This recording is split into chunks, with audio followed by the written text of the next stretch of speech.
Noah Clowney just finished up his visit, Kevin. Hearing good things, right?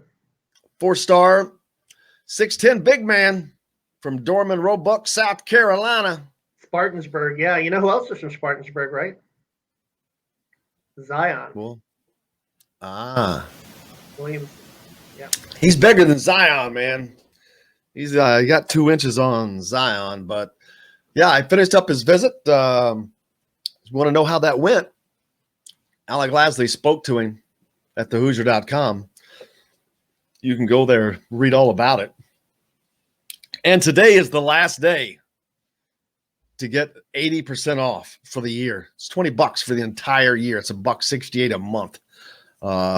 Complete premium coverage, including things like the exclusive interview or the interview with Noah Clowney up right now after his visit. Talk to him about it. And, seems like things went well. So there you go. Go to thehoosier.com and get signed up for that because today is the last day. It's crazy. You can get premium content for the next year. $1.68. Man, you can't even buy a candy bar for $1.68. Yeah, no, it's pretty good. Pretty good deal. But getting kids on campus is the thing for Mike Woodson right now. They don't have a video of his Indiana teams. And you can't really – you can use NBA to a degree, but it doesn't really show. So I think that's part of why that Bahamas trip was about to get some video on tape. Yeah. To use to show kids. This is how we're going to play, and it's going to be a tempo. It's going to be exciting. What you can do, how we're gonna plug you in, how we see you, what we can use you as, where we can use you, things like that. But once you get them there and they're sitting down with them and they're doing that, I think that all that it's everything becomes equal then. Mike Woodson, I think he has a way with these players. Indiana is set with their assistants. I think that Yasir is doing just a bang-up job. Kenya Hunter doing a bang-up job. I think that, the recruiting has got – have you noticed that the recruiting has gotten better with the same guys? Yeah, no. I just think that, the interesting thing with recruiting in general, and particularly with the big-time guys, it's kind of that balance of, the number one thing is for them, they want to develop, they want to get to the next level, number one thing. But then also getting them to buy into the team structure and winning as well at a place like Indiana that's a storied program, and marrying those two and getting players to buy into the fact that if you win at a school like Indiana, you're going to get, more attention, and you're going to be even more attractive to NBA scouts. I think that's kind of the combination. And I think most college football and college basketball coaches, that's the constant battle, right? Getting players to buy into their system and showing that if they do that, that they're going to be more marketable and, more draftable at the next level. And not only that, I think that Mike Woodson, I think another positive that Mike Woodson brings as a coach, I think he can keep guys like Tamar Bates and Noah Clowney for 2 years, all the time.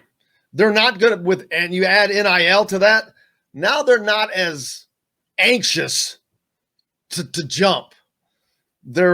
I think that they're more willing to take a little more tutelage. They don't feel as pressured to get out of college quite as fast.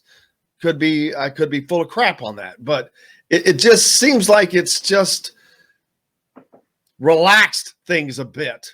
They don't feel as rushed. Like, okay, let me get a couple of years of this in me and then move on.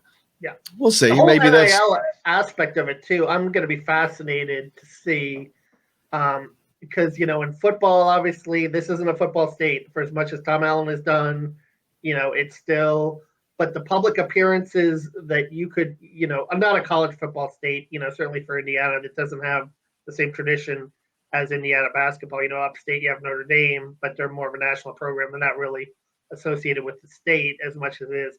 But I think with Indiana basketball, I'm going to be fascinated to see the amount of public appearances that these guys can get in terms of. I think it's going to be a gold mine for a lot of Indiana basketball players. I think they're going to do very well, and I think that's going to positively impact recruiting because they realize that they're going to be able to come here and market themselves and make more money than they would at a school like in the SEC, like Florida or whatever, where they don't really care about basketball. If NIL was here 5 years ago, do you think Trey Mann, who was a first-round pick for the Gators, would have come here? Probably, because he could have marketed himself much better here than he could have in Florida. Well, you could just go back 2 years, 1 year. I mean, yeah, it's going to change a lot. And then you add in what Indiana has added, how they've added it with Mike Woodson, Dane Fife, Thad Matta, Rosemond, Yasir, Kenya Hunter.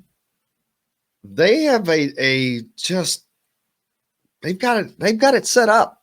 Scott Dolson, I said it yesterday, right guy at the right time at the right place. By the way, Athlon preview I got in the mail today. I might have gotten it early because I contribute to the magazine. I wrote the Purdue preview, not the Indiana preview. I think Rick Bozich does the Indiana preview. But number one, they picked to win the Big Ten, Athlon, Purdue, or not Purdue, Michigan. Number 2, Purdue, and they picked Indiana 7. Okay. Wow, they went on a stretch there, picking Michigan with Purdue at second. Here's my prediction. Indiana's a top 4 team. All right. Purdue does not finish second. But I don't know who could beat them out. I don't know what – there's not a lot. The Big Ten is not as – I don't think the Big Ten is going to be as good this year. I agree. Because they lost, some new coaches. I think Minnesota and Penn State will be taking big steps back this year. Illinois. Yeah, well, I mean, Illinois got Kofi back. So here's the top. Michigan 1, Purdue 2, Ohio State 3, Illinois 4, Maryland 5, Michigan State 6, Indiana 7. Okay, Indiana's 4, and I'll put Indiana in the 4th spot easily. I've said that a while back. Indiana's a top 4 team, I think, this season. I don't know. Illinois is going to be up and down. They had a lot more talent last year than they have this year. You've got to have guard play. Purdue has got a lot of freshmen. Yep. I don't know that Purdue is going to be as good as people think they are. I think they may still be. They got Travion Williams. They got Zach Edey and Jaden Ivey as sophomores who are very good. Right, they're starters. Yeah, it's still Purdue. All right. But we'll see. It'll be interesting when we get to that. Looking forward to that. I think Purdue's pretty loaded. And they are. They obviously they had good talent last year. But although the guards are, Stefanovic is a good 3-point shooter. Hunter is okay. He's a good defender, but Hunter doesn't give you a lot of offense. Their guards are little, and they're very suspect taking care of the ball. That's how you beat Purdue, is you pressure them. And I think that's where Mike Woodson's system could be very helpful, and how you could break that losing streak is if you get after Purdue's guards and force them into bad decisions, you can beat them. And that should be the MO.